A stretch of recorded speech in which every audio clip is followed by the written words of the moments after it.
everybody, and welcome to Decoding the Euros, the podcast dedicated to the stats and facts at Euro 2025.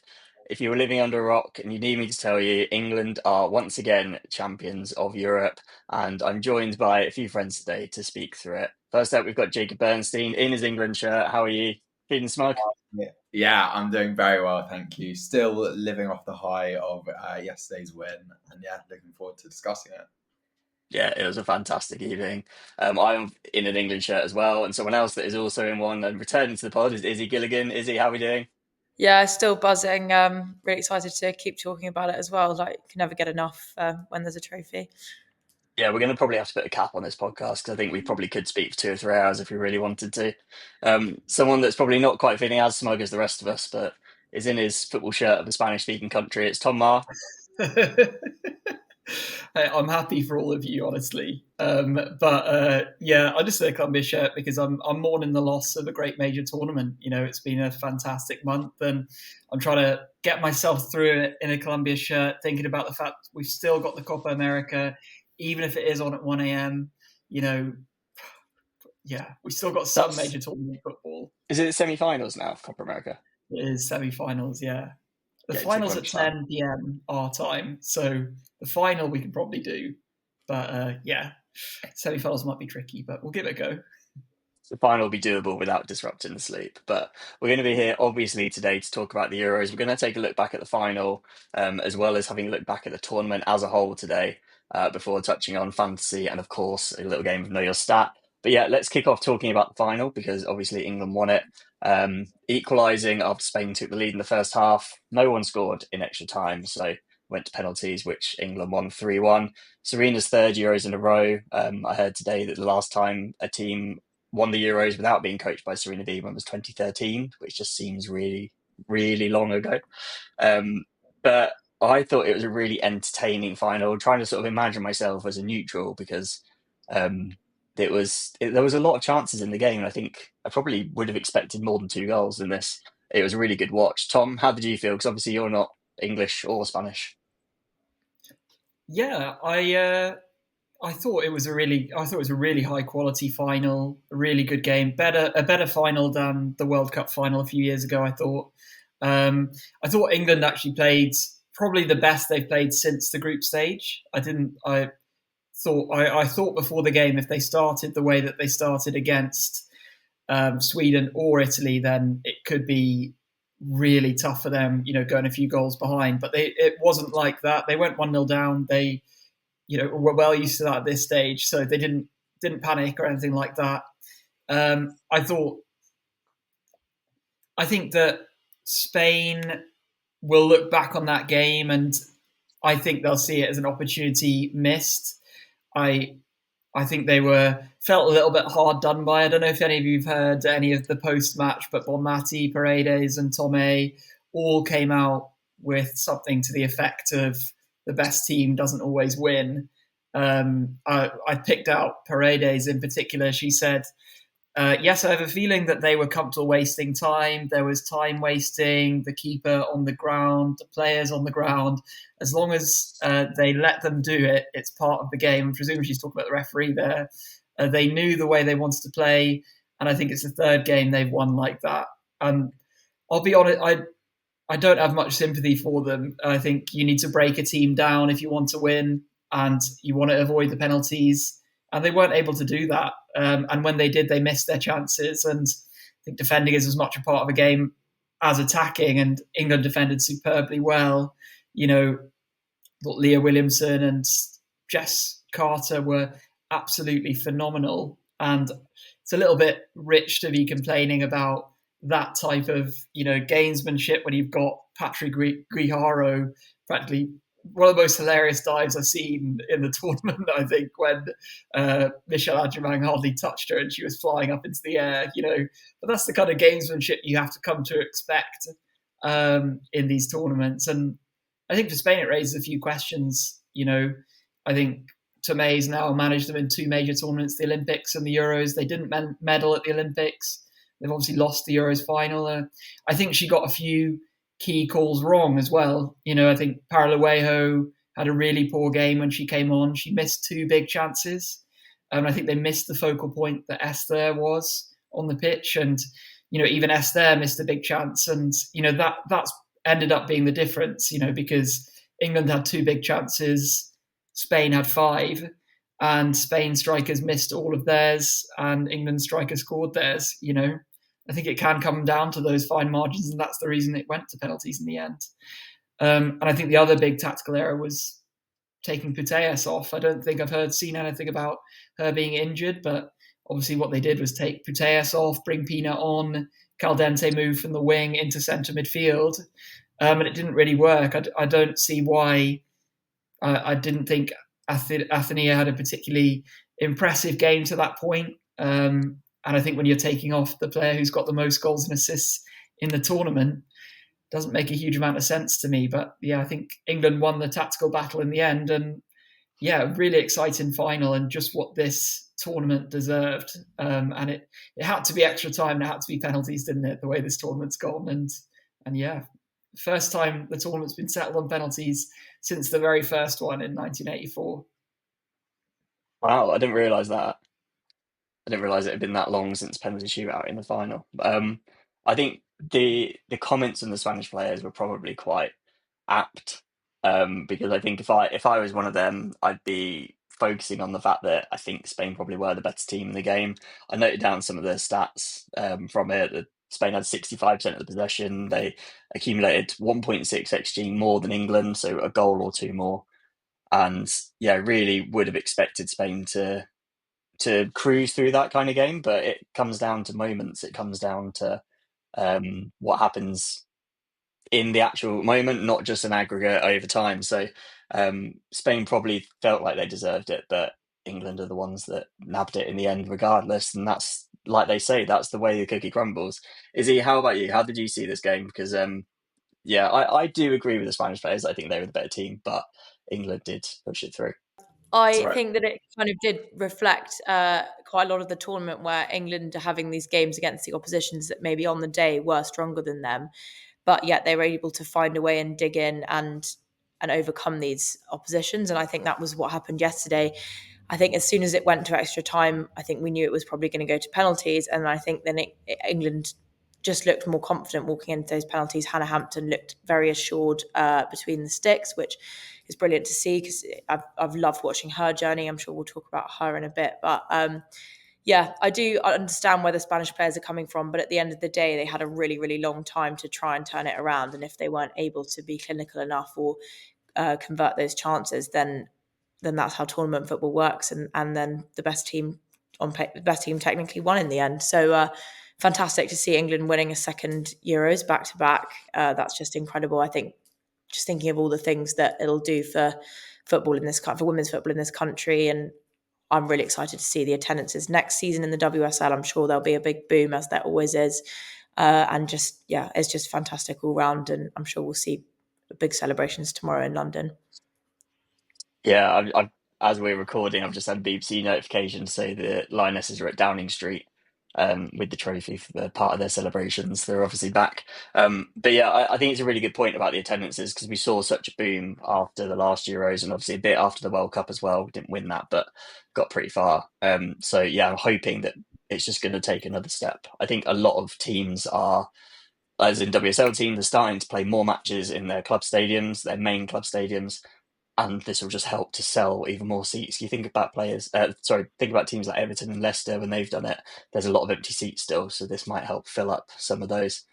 Jacob, I'll come to you because we've touched on a little bit of the stats, but I'm assuming, as per, you, and have a few more up your sleeve.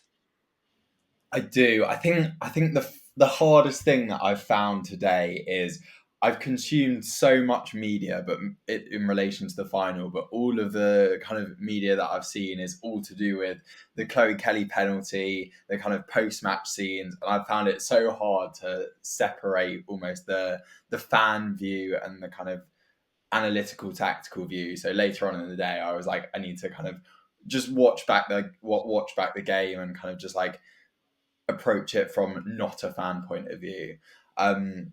I thought the first half was exactly how I thought the game would go. When we did the final preview, I said that I thought Spain were going to control possession. I said it was going to be 1-0 Spain. I actually said that Mariona Caldente would score. So at one point, I would have been obviously very disappointed, but I also could have been very smug coming on here, being like, I did say that's what would happen. And then looking at the first half statistics, Spain had 68% possession in the first half. They had 297 passes to England's 127. In terms of key chances, it was actually maybe England that had the kind of better chance in the first half. There was that Lauren Hemp chance on the 18th minute where she robbed the ball inside the box, and Katakoi made a really good save, and that could have put England 1-0 up. But yeah, Spain's goal came. I think it was thoroughly deserved for their domination in the first half.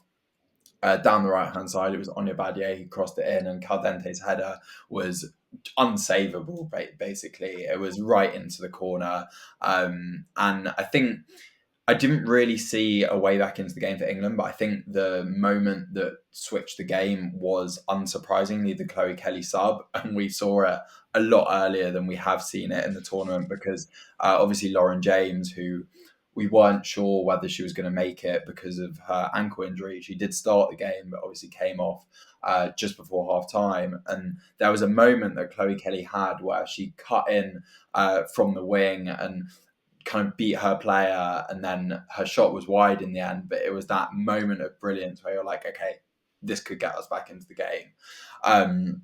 And the second half did change. I thought England had a lot more of the ball. Spain still had more of the ball. They had 57% possession. And looking at the shots in the second half, Spain had 10 second half shots to England's 2. But England did equalise. And interestingly, the England goal was very similar to the Spain goal. It was crossed in from Kelly, and a brilliant cross, and we've seen it all tournament from Chloe Kelly with her crossing ability. And Russo's header, again, not too dissimilar from Mariona Caldente's, into the corner, unsavable. And you're at 1-1. There were chances to win it. Chloe Kelly had a chance for England down the left. But it was saved, and Claudia Pina had a good shot, which was saved by Hannah Hampton. And extra time was relatively quiet. I had a look, and Spain was so dominant in extra time. 73% Spain possession in extra time. In the second half of extra time, England only managed 9 passes. Obviously, Spain couldn't break England down in the end. Tom mentioned Pariuelo off the bench, and she had a couple of golden chances to win the game for Spain. There was one chance where Bonmati played a ball through to Anya Badier, similarly to how the goal was constructed. Badier crossed it in, and Pariuelo was almost in front of the goal and couldn't convert, and that was just at the end of the first half of extra time to win the game. It was also the highest XG chance of the game, worth 0.39.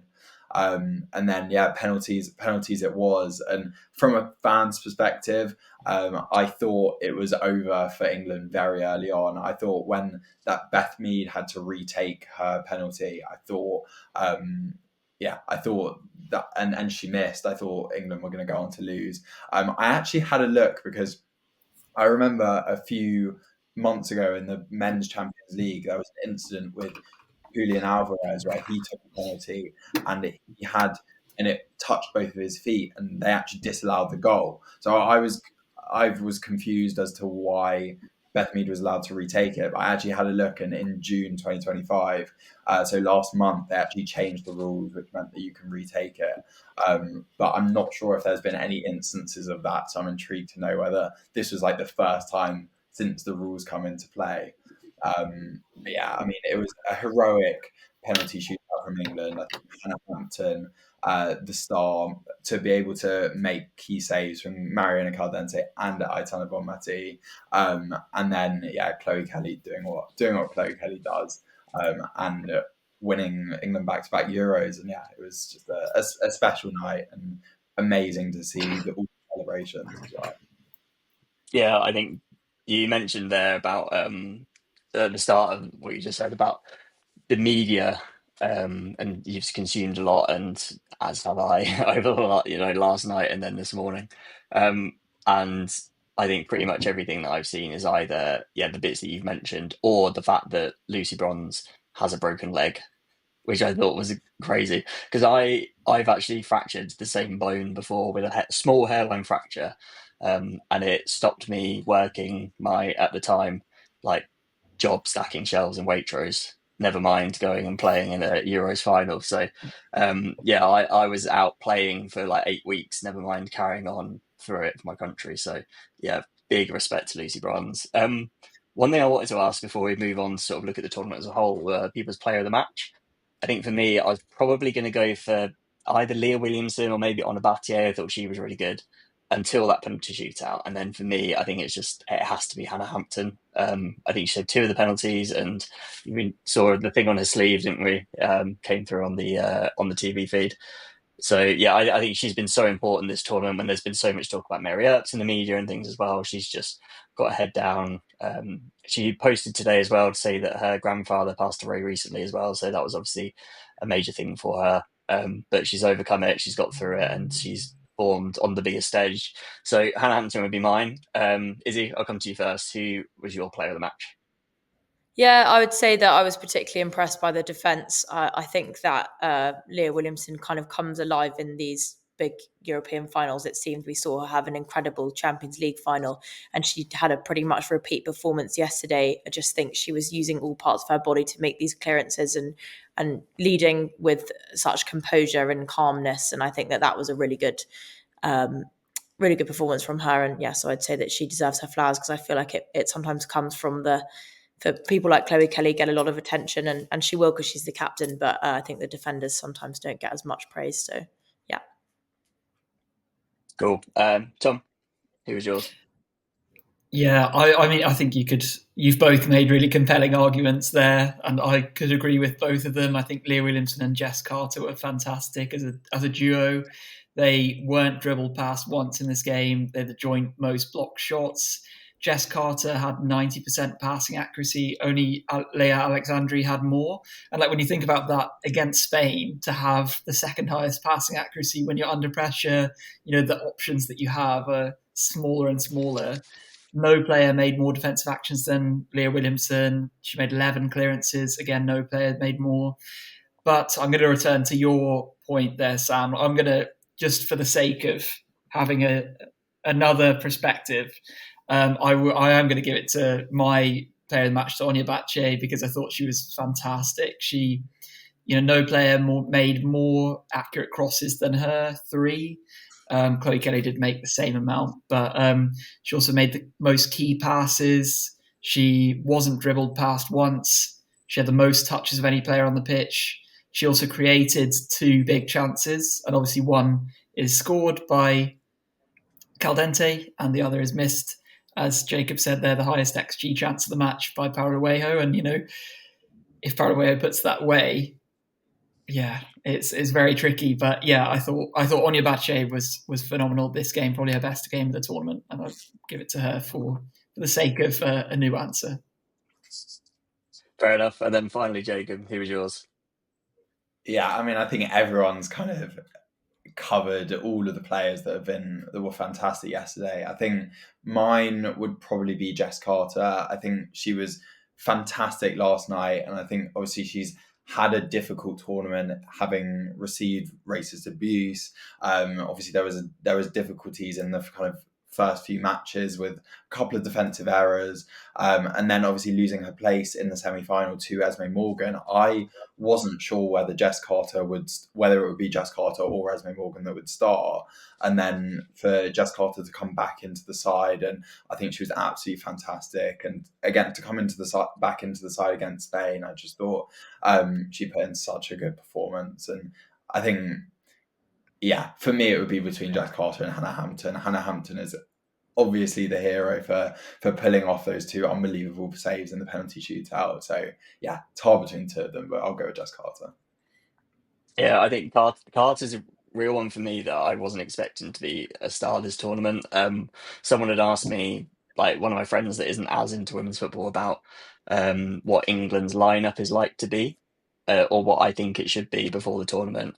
And I didn't even consider putting Carter in the starting lineup. I was Williamson and one of either Greenwood or Letitia, depending on if you need more physicality or more passing in the game with Niamh Charles at left back. But bringing in Carter, she's been fantastic all tournament. There's obviously a game.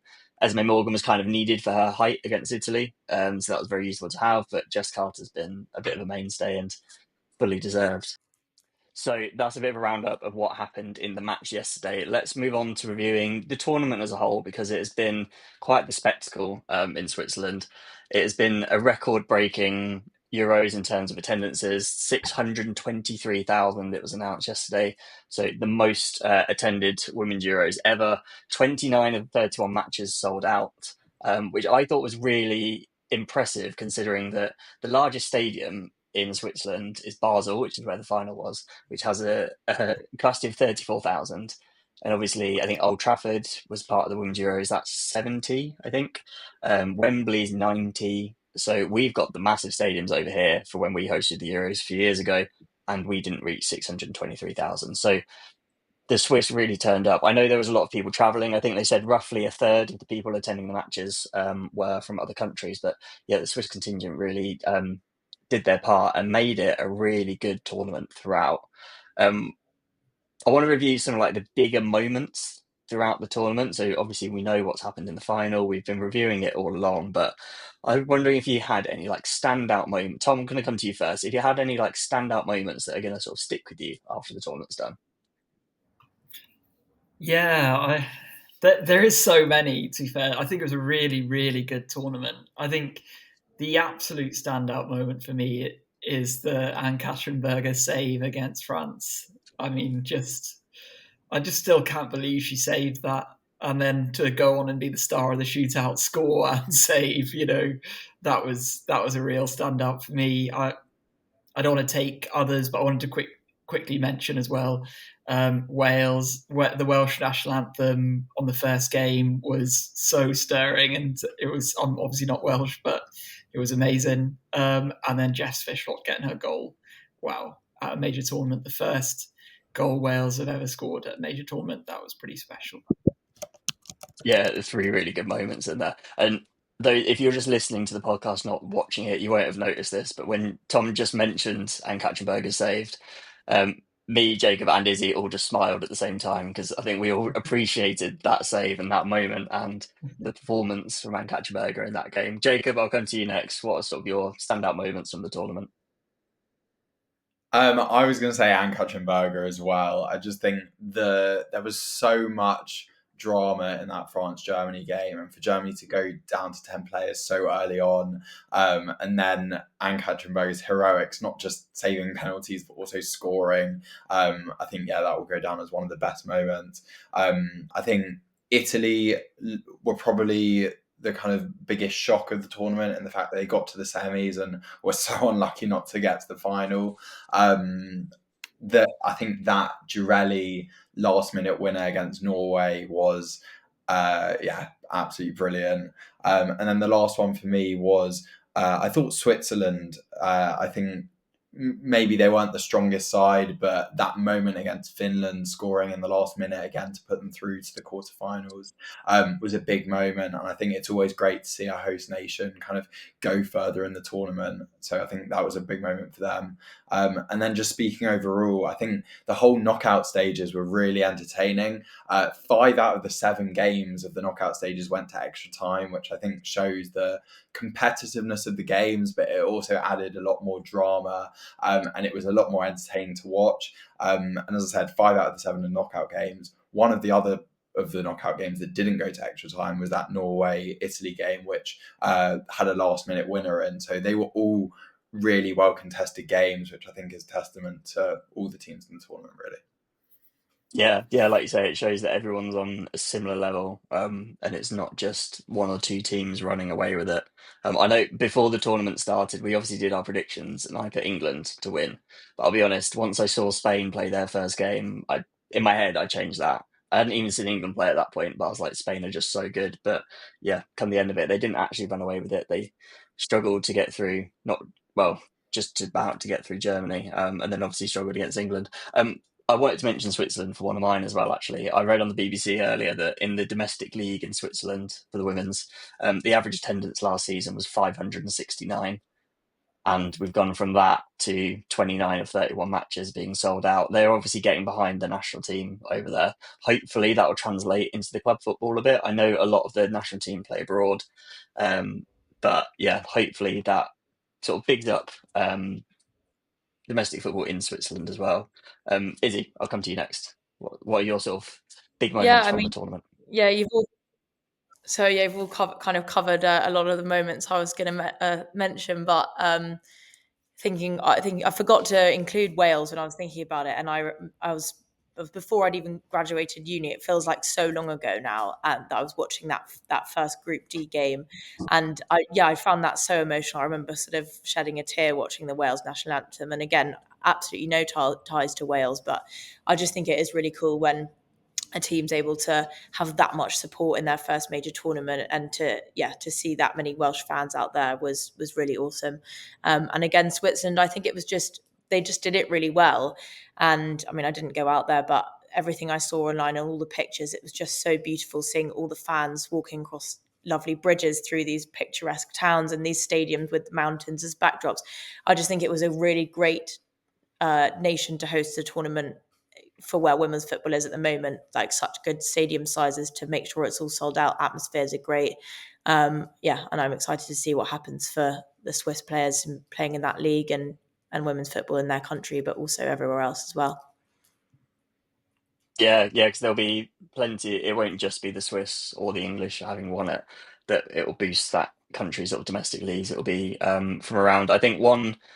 Well, I've got two other bits that I wanted to mention, which was Italy's run. Not just because my heritage. I am part Italian as well as English, but just the fact that they got as far as they did. I think quite a few people put them up as dark horses for the tournament, but like including myself. But I sort of said dark horses, thinking they'd probably get to the quarterfinal and give someone a good game. I wasn't necessarily expecting that they were going to be looking like they were going to go through until a minute before full time against England. So I think Italy can be really proud of that. A lot of the players in that team play domestically as well. And hopefully that'll help grow that league because they've not been professional for very long. A lot of the stadium, like if you see clips online, it looks very to be honest, very budget. It's not in stadiums. It's almost just a park, it looks like. So hopefully that will help the Italian game grow. But the other one, and I think for me, probably the major one that I wanted to talk about was Poland, because they obviously had qualified for their first ever tournament. They didn't have a great time going into it. You know, they didn't get the support from Nike with the kit, things like that, when every other country did. So they weren't exactly backed, so they weren't supported, but they still put on a great show. And they obviously got a win as well against Denmark. They won 3-2. They got obviously their first goal of the tournament in that game as well. And I just think there's an immense amount of pride within that. We all know Izzy Duddy. She's obviously a regular and has Polish heritage, and she was very excited in our group chat when that was going on. And yeah, you could tell that for, I mean, not that she lives in Poland, but obviously has a lot of Polish heritage, a lot of Polish family, and you can see and sort of feel the pride that she had for it. So that was really nice to see. I want to move on to some of the players in the tournament as well. We've spoken about the moments generally, but there's quite a few players I think in this tournament that have made a bit of a name for themselves. There's a few like Hannah Hampton is probably my main one for this. That in England we know how good Hannah Hampton is. We know how good she is at Chelsea, but I think um, in other countries, people may not know the extent of how good she has been because she's not been England's number one. She's been Chelsea's number one, but they haven't, they haven't won the Champions League or anything like that. So they don't quite hit the same headlines as a Barcelona or Arsenal obviously now do. So I think she's one that might hit a few headlines in other countries. But Tom, I'm going to come to you first on this one. What players do you think for those, let's say, living in England, have really made a name for themselves that we might not have thought about before now? So yeah, I feel like this is a little bit of a cheat, so forgive me, but I'm going to say Patrick Guijarro just because she wasn't in the World Cup squad in 2023, obviously for the reasons of, extremely laudable reasons that she'd withdrawn herself from selection from the team, and she missed that obviously them winning the trophy, and I know that it came with a lot of a horrible moment after that trophy lift, but I was delighted for her this tournament because I thought she was the best player at the tournament. I thought she, just performed at such a consistently high level in a way that I don't think any other player at the tournament did. She made the most progressive passes in the tournament, had the most touches, made the most passes, most key passes into the final third. She had the third most interceptions, second most tackles won. She was kind of everywhere. And so I was delighted for her. I thought she was really good. And then another kind of Spanish one I want to mention was Vicky Lopez. I really loved watching her play. I haven't seen a huge amount of her, but you can really see that there's a world-class player there. And yeah, I saw that she attempted 16 take-ons, and 15 of them were successful, which is just an incredible stat, I think. And yeah, the final one I wanted to mention was just Sofia Cantore as well. 3 assists in the tournament for Italy. She was a big part of their making it as far as they did. And, she's been a really exciting player that I know a lot of people in Italy have been excited about for a long time. And I'm excited to see how she does now that she's signed for Washington Spirit in the NWSL. But yeah, I thought she had a really fantastic tournament as well. So maybe Vicky Lopez and Cantore, hopefully that's kind of made you forgive me for picking Patrick Guijarro, Sam. No, but I think for sort of the average fan of the WSL, obviously we're normally a WSL podcast, so it fits well for that. I think if the average WSL fan, they don't watch Patry week in, week out. They might see the odd game at in the Champions League if they're playing an English team, but that's about it. So yeah, no, I think it's a perfectly fine player to include. Izzy, I'll come to you next on this one. Were there any players that you thought really made a name for themselves in this tournament? Well, I think the obvious one is Michelle Adjumang. She's just been fantastic in an England shirt since she made her debut. Just to think that she probably wouldn't have been picked for this squad had Russo not had a little injury and she'd had to step up just because she happened to be at St George's Park ready to go. And remember writing that story that she'd been called up and everyone thought, oh, she's just filling in numbers, scores that goal against Belgium and just announces herself on the big stage and then is being put down as the nation's hero in this tournament. I mean, I don't know what we would have done without her few last minute winners. So yeah, absolutely fantastic to see her performing like that. Not sure what Arsenal's going to do with her next season, but we'll see what happens. And then I don't know if you'd count this, but I really enjoyed watching Esme Morgan against Italy because I feel like she's one of those players that gets called up for England time and time again, and everyone sort of, a few people might go, well, hang on, she's not really playing, and maybe she didn't play that much at Manchester City and she's playing in the NWSL, so WSL fans don't get to watch her really anymore. And people sometimes saying, well, maybe she's one of Serena's favourites. But I just thought she was really, really good against Italy. And she maybe proved the people wrong who've doubted her or questioned her place in the squad. So that was exciting to see. And hopefully she's still got a few more years to come with the good performances in the England squad. So yeah, those are 2 for me. Yeah, well, I think she's got the age profile that I think you will want by maybe not the next tournament, but definitely the tournament after that. When you've sort of got players like Alex Greenwood and Leah Williamson will be on the decline, she's going to be in her prime at that moment. So yeah, I can understand why Serena likes to keep her in. And yeah, like you say, she was excellent against Italy. And yeah, Adjumang, as an Arsenal fan, I'm so intrigued to see what Arsenal do with her this season because she has been amazing at the Euros, but when you've got Stina Blackstenius and Alessia Russo, and obviously we've got good wide options as well, how much game time is she going to get? There's a bit of me that actually just wants her to go out on loan and play every week. Where that would be, I don't quite know.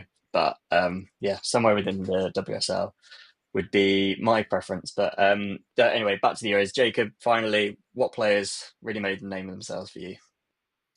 I think we've mentioned them already, but I think I just wanted to shout out the keepers of the tournament. I think it was great seeing such a variety of goalkeepers kind of make a name for themselves throughout the tournament. I think the one that made a name for herself early on was Jennifer Falk.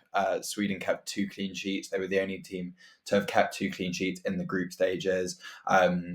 It will probably go under the radar as more time goes on, but in the game against England, she made some incredible saves in that penalty shootout. And then obviously, kind of maybe the moment that will be remembered is the unlucky miss that Jennifer Falk had when she took her penalty. But yeah, I don't think it should go under the radar how many saves she made in that Sweden penalty shootout.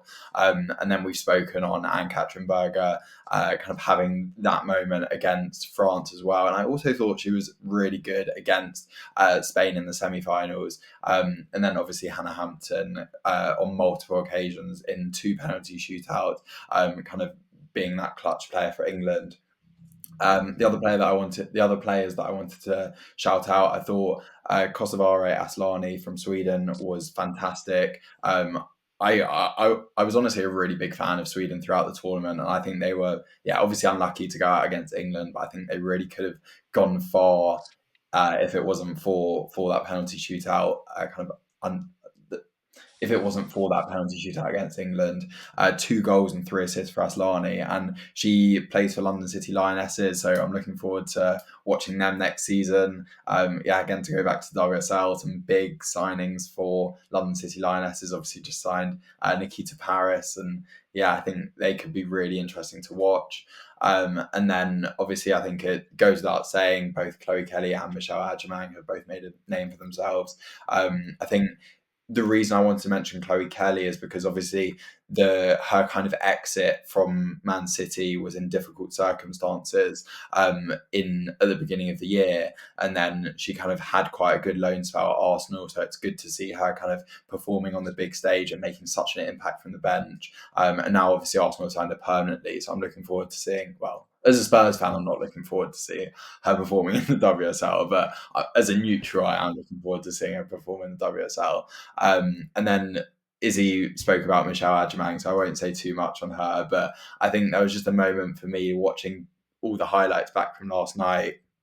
Is Michelle Adjemang won the Young Player of the Year award for the tournament as a whole. And there was a moment when she received the award, when she was going up to get it and just being serenaded by the whole England team. It was just so nice to see. And I think it's just what, like, it shows how united the England squad have been over the course of the tournament. The fact that a sub who we didn't think would get many minutes is getting the young player of the tournament. I just think it was great to see that moment. Yeah, I think we saw after the semi-final that Alex Green was just trying to get her to have her flowers in front of the crowd, and she was a bit sort of didn't really want to do it. So I wasn't really expecting that. Yeah, when she got serenaded, and she was like dancing down it and loving it, which I really enjoyed seeing it. I listened to I watched some of like the ITV coverage from after the match today, and Ian Wright's on it, and he doesn't get why everyone starts serenading her to start with, and then sort of realizes live on air, and it's just so exciting because obviously he knows her, he's very involved with Arsenal. That was a really nice moment to see. One of the other names that I mentioned as I've got on my list as sort of people that have made a name for themselves, at least sort of maybe not people that would watch them week in, week out, is Delphine Cascarino. Obviously, she plays in the NWSL, but she was amazing for France. Ariana Caruso, who's recently moved to Bayern Munich, I think was fantastic for Italy, other than probably Girelli, was probably Italy's best player. And Geraldine Reuteler, who I didn't know anything about before the tournament started. And I think, we've all heard her name quite a lot for the home nation. So, a great tournament all round. I think you can tell by the fact that we've all spoken about it very passionately, despite the fact none of us actually went to a game. You can see that it's been a fantastic tournament, and hopefully it'll be many more England victories to come. Let's move on to the Fantasy Women's Euros, because obviously it has completed now. The Decoding the Euros League has finished, and the person that has come first is, well, one of Tom's not the right word, one of Tom's colleagues. From the halfway line, it is Ruth Shellen. with 336 points and in the top 50 in the world as well. Very well done. Ruse actually messaged me earlier, and I'd mentioned that it was about half an hour before we started recording. And I was like, we're recording in half an hour and we've already got it on the running order. We're going to give you a shout out. So Ruse, you better be listening. I did have a little note to see how we've done as well. I won't go through everyone because some of us did better than others. But I will say that of those that come on the podcast, Jacob, you came second with 298 points, 1 point behind Izzy Duddy with 299. But seeing as she kind of makes the game, I think you can deduct her a couple of points. So Jacob, maybe you're the real winner or something. I don't really know how it works. Do you want to know why I ended up coming 1 point behind her? For the final, I ended up taking a -4 hit because I was, for some reason, I'd convinced myself that Lauren James wasn't going to make it for fitness, and I had James in, and then on like Sunday morning, I transferred Lauren James out for someone else, and that was my hit. And if I hadn't taken the hit, I would have finished above Izzy. So sad times for me. So Izzy would be very proud of you for doing that and letting her have that victory. So Izzy, if you're listening / watching, well done. Okay, I think that's about enough chatting about football. Should we play a bit of Know Your Stat? So if you're new here, Know Your Stat is essentially a game of categories. I'm going to be giving Tom, Jacob and Izzy a category, and they're going to take it in turns naming a player that fits the category. If you take too long or you give an incorrect answer or repeat an answer, you are out. In the sort of overall leaderboard, I wanted to mention this. In the overall leaderboard, Izzy's top, she's won 4 matches. Tom's second with 3, Jacob's third with 2. The 3 people that have been on the pod basically the most have won the most games, unsurprisingly. Izzy, you've only been on once, but if you win today, you'll actually move ahead of Jacob in the standings. So it's going to be all to play for. Jacob is now extra stressed. Couldn't believe that I beat Freddie Cardi. That was the highlight of my day that time. Yeah, you did. A 2-1 win against Freddie. So yeah, you've got 100% record so far. You do have a couple of more seasoned pros, let's say. But I'll let you pick the first round. So I've got 4 rounds. We'll play 3. If you win one each, then we'll play the 4th. But Izzy, I'll let you pick which one we're going to start with. Do you want the one about shooting, about creativity, about appearances, or about touches? See, I'm so awful. Like, I'm going to be so awful at all of those, I feel. But should we do appearances? Appearances it is. Okay, so I want you to tell me there are 40 players in this tournament that played 100% of the minutes for their team. So it doesn't necessarily mean they played 100% of the minutes in the tournament. Obviously, some teams only played 3 matches, but there are 40 players that played 100% of the minutes for their team. And that is your challenge to name those players. So Izzy, we'll go for you first, and then Jacob, and then Tom. Hannah Hampton. Hannah Hampton is a correct answer. Jennifer Falk. Jennifer Falk is also a correct answer. I think we can see where this is going. And Katrin Berger. AKV is correct answer. I'm now forgotten all the other goalkeepers' names. Olivia Peng. Olivia Peng is a correct answer. Well done. I will say as well, there are people on here that aren't goalkeepers. Daphne van Domselaar. And Domselaar is a correct answer. Laura Giuliani. She is a correct answer, the Italian keeper.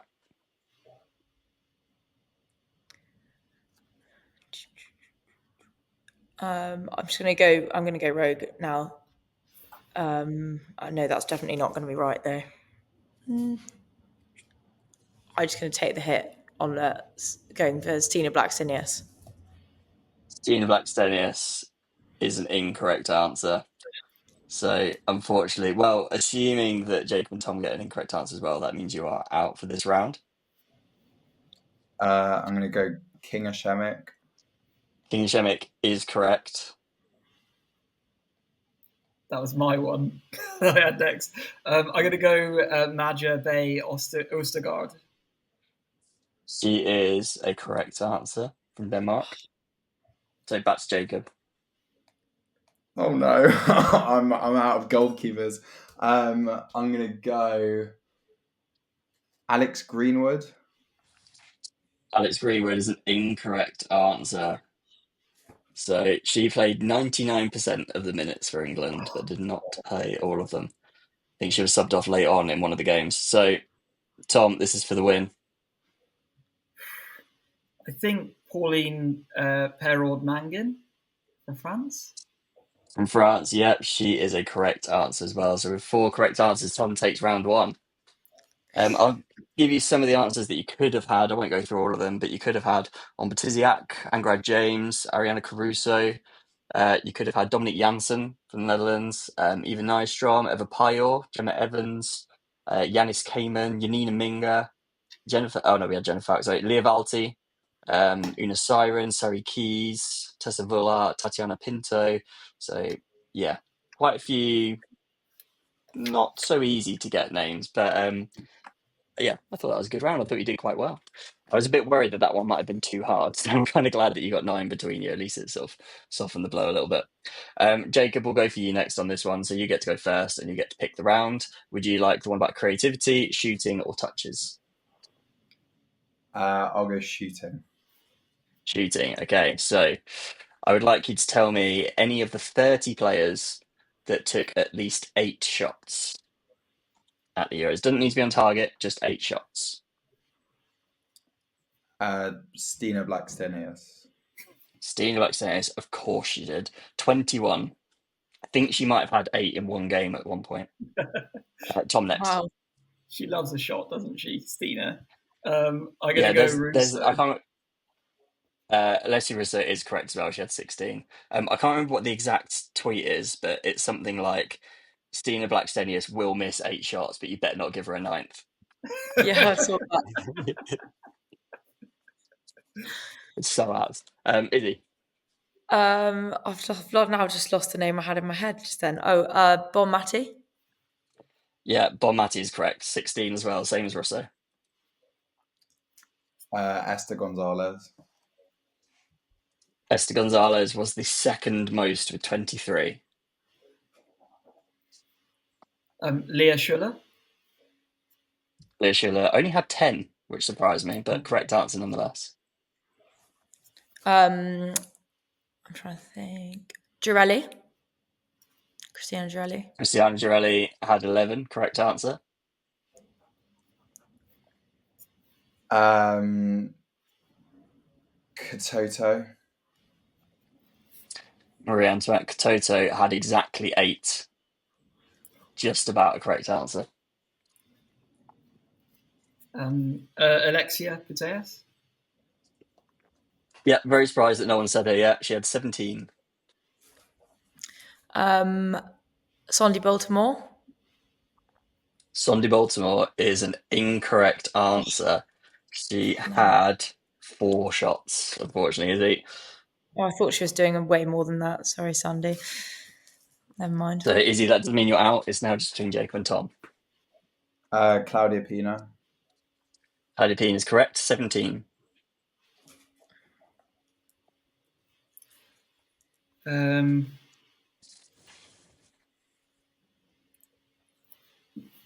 Tessa Vullart.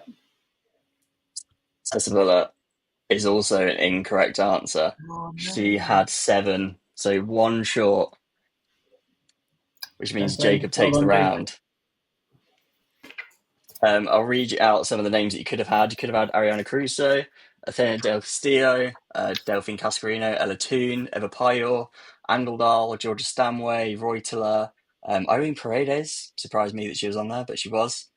Yuda Brand, Kira Walsh had exactly 8. Clara Bull had the most in the tournament with 24. I think in one of the games she had 12 shots and none of them were on target, which was very impressive. Lauren Hemp was correct answer. Lauren James, Mariona Caldente, Patry, Samba Farello, Siurka Nuskin. So Yeah, there were also quite a few answers that I thought would be correct, like Ada Hegerberg, who were incorrect. So yeah, another tough round, but 9 correct answers again between you. So Jacob's got one round, Tom's got another. Izzy, it must be your turn. Tom's going to start this one. Tom, do you want the creativity or do you want the touches? A good creativity. Creativity, cool. So I would like you to tell me, there are 27 players on this list. I would like you to tell me any player that made at least 20 progressive passes at the tournament. I'm so bad at progressive passes. Is it me to start? It's going to be Tom, then Izzy, and then Jacob. Leah Williamson. Leah Williamson is a correct answer, 37. Bon Mati. Bon Mati, definitely correct, 49. Puteas. Teas, 53. She was the second most. Alex Greenwood. Alex Greenwood had 45. Jess Carter. Jess Carter is an incorrect answer, I'm afraid. Oh my God. She played 16, So bad. so not far off, but yeah, This is unfortunately the not round correct. that I lost last time. Should have learnt from my mistakes. Onto Patrick Jacob. Gihara. Yeah, Patry is correct, 69 and the most of anyone. Onya Bache. Onabache is 48. Olga Carmona. Old Carmona was on 36, correct answer. Paredes. Karina Paredes. Paredes has 24. Lucy Bronze. Lucy Bronze, 40. She was the 9th most.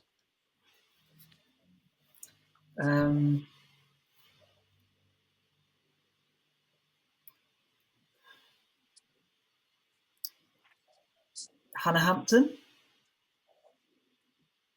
Anna Hampton is an incorrect answer. She made none. None. Oh God. None, apparently. Wow. Which surprises me, but I trust the data. It came from Opta, so I trust it. So Jacob, this is it. If you get this, you've won the game. Kira Walsh. Kira Walsh is a correct answer with 39. So Jacob takes the game and takes the match. Well done. I'll run you through some of the answers that you could have had. So you could have had Claudia Pina, Philippa Angeldal, Georgia Stanway, Yanina Minga. You could have had Leah Valti. You could have had Natalie Bjorn, Orion Jean-Francois, which surprised me. I didn't think she was going to be that high. Rebecca Knack, Selma Basha. And you actually had 2 of the top 4 that you hadn't got, which was Leia Alexandri and Mariona Caldente. But a very valiant effort and well done, Jacob. You are now level with Tom in the leaderboard on 3 wins. Yeah, I think I needed that win for my integrity in the game. You're now both just one behind Izzy. Izzy Duddy, that is. Izzy Gilligan, I will say that although you are behind, you have only played twice. So a 50% win rate is still pretty good. I'd take that. That's not too bad. Also, it's really not my forte, thinking on the spot of people to fit into cat. Yeah, no, but I'm proud of myself. Yeah, I'll just have to get Freddie on next time you're on, so you've got someone to beat. exactly. But yeah, that is us for today, and that is us for the Euros. Thank you very much, listener, for tuning in to Decoding the Euros. I hope you've enjoyed this sort of little spin-off of Decoding the WSL. We will be back with normal Decoding the WSL content this season. It's going to be a bit bigger and better than it was last season. If anyone has been with us since the start, you'll know that the first 20 or so episodes, most of them were just me on my own. With some limited production value / ability. So yeah, we've stepped it up a little bit as the year's gone on. Hopefully by this time next year, it'll be even better as well. I think we're starting on, I think Thursday is the first one we're doing. We're doing a preview episode for each team in the WSL this season. So we'll be looking at how they've changed over the summer, what we think they're going to do this season, that kind of stuff. And we've got some good guests on for those as well. So make sure you are following along and listening. You can follow us on Spotify, wherever you get your podcast. We're on YouTube now as well. And you can also follow at Decoding the WSL on Instagram. Obviously, we've got Decoding the WSL, as I've mentioned, but as we go into the WSL season, I assume, Tom, I haven't actually asked you this beforehand, but will the halfway line be continuing as well? It will, yeah, it will. Same as usual. It'll be continuing on. Excited halfway line podcast. Obviously, the brother or sister podcast Decoding the WSL in one sense, but we'll keep it going. Hopefully our podcast will be out, but there was a very similar goalless question to one of yours today, and I was really hoping it was going to be the exact same one, and then I'd just collected the answers for today, and I thought I was going to feel very smug, but sadly it wasn't. I didn't realise that, but I'm looking forward now to listening. It is a very good podcast. It's slightly different, I guess, to ours. Obviously, we're very much about the analysis and the stats and facts behind it and the numbers. You're more sort of kind of the nuance about stuff, and you cover a lot more than just the WSL. So, yeah, if you're interested in women's football as a whole, Halfway Line is definitely a really good podcast to check out. Izzy, I want to come to you as well, because this isn't the only podcast you're on either, is it? Yeah, I've had a couple going through the Euros. We've just recorded our reaction on the Guna Fanzine Arsenal Women's podcast this morning with aforementioned Freddie Cardi, looking at the Arsenal players' performance in the final, and we just talking about that and what it means for the club going forwards, and also a big discussion on what to do with Michelle Adjumang. So check that out if you're interested in our thoughts on that. But also a podcast called That's So Offside, which is hosted by Cece and Abby, who they interview different guests within the women's football space, but they needed someone to come and help them and bring some analysis for the Euros. So that was me, and I think my time's up on there now, but there's been some good episodes, so check that out as well. Yeah, all very good stuff. Other than that, listener, the only other thing I've got to mention is something we mentioned last time, which is the Football Content Awards. The nominations are open. If you've enjoyed Decoding the WSL / Decoding the Euros, do consider nominating us either as a podcast, or maybe only like one of us, just nominate that one person if you like. And also the other podcasts we're on as well, the other bits of content. Anything that you particularly enjoyed, I'm sure whether it's Decoding the WSL or something else that one of us is on, we'd all appreciate any nominations that you'd be happy to go for. So yeah, other than that, thank you very much, Jacob. Thank you, Tom. Thank you, Izzy. Thank you, listener. Thank you, everyone that's been on the podcast or that has listened to it in Decoding the Euros. I was going to say we'll take a small break before the WSL season starts, but we won't, because we're recording in 3 days' time. So yeah, keep an eye on your feeds throughout August, because there will be at least 12 episodes coming your way. So yeah, thank you for this. Thank you for today. Thank you, England, for making us all proud. And we'll see you soon.